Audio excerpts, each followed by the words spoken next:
Joining us now for more is Yoram Schweitzer, fellow and director of the Program on Terrorism and Low-Intensity Conflict at the Institute for National Security Studies. He's speaking to us from Givatayim. And Yoram, 2 deadly terror attacks within 1 week by adherents of Islamic State. Did Israeli authorities just underestimate the threat of ISIS, particularly emanating from the Israeli Arab community? I don't think so. I don't think that there was underestimation. I think anyhow, the authorities, the security services are following those who are performing tendencies to violence, either by expressing extreme views or by making arrangements for actions. And this is the criteria. So I don't think there was an underestimation or any other, misjudgment. Right. Probably the signs were not there, and there wasn't any community members who pointed at such arrangements. This is why I think they didn't find it, but they will have to check. They'll have to check. What are the factors that draw, even if it's small numbers, what are the factors that draw, for example, these Israeli Arabs to the ISIS ideologies, and not, for example, the more common knowns of Palestinian nationalist extremism that we're familiar with, like Hamas? I think, look, the attraction to the Islamic State ideology was because there's a promise for connecting to power, to superpower as they present themselves. I think the extreme measures that the Islamic State or Daesh now are using, those who are attracted to these kind of measures and ideology and promise for some grandiose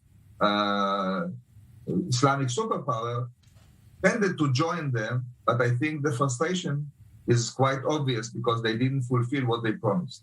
Right. Now, we've seen a dozen arrests overnight, but what more does the government need to be doing to make sure that even if there's a little bit of a virus, it doesn't grow anymore? There are at least 2 tracks. One is to communicate with the community that most of the Arab Israelis are detesting and rejecting the ideology and those who advocate and adhere such extreme violence. So this is part of the cooperation.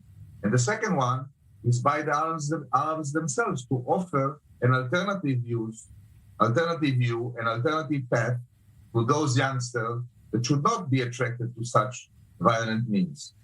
Right. What is the relationship, Yoram, between ISIS as it exists, even as an ideology or as a movement, and, as I mentioned before, the more familiar manifestations we know of Palestinian terrorism, for example, like Hamas or extremist elements even in the Fatah movement?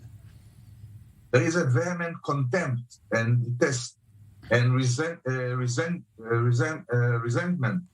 by both sides. To each of them detest the other one. I think that it was quite obvious, even in the last occurrences in May, while the Islamic State called Hamas heretic organization, not less. And the Hamas, and definitely the Palestinian Islamic Jihad and Fatah for sure, are not looking at the Islamic State as a partner. So I think this is something that should be utilized by Israel and by others to fight ISIS.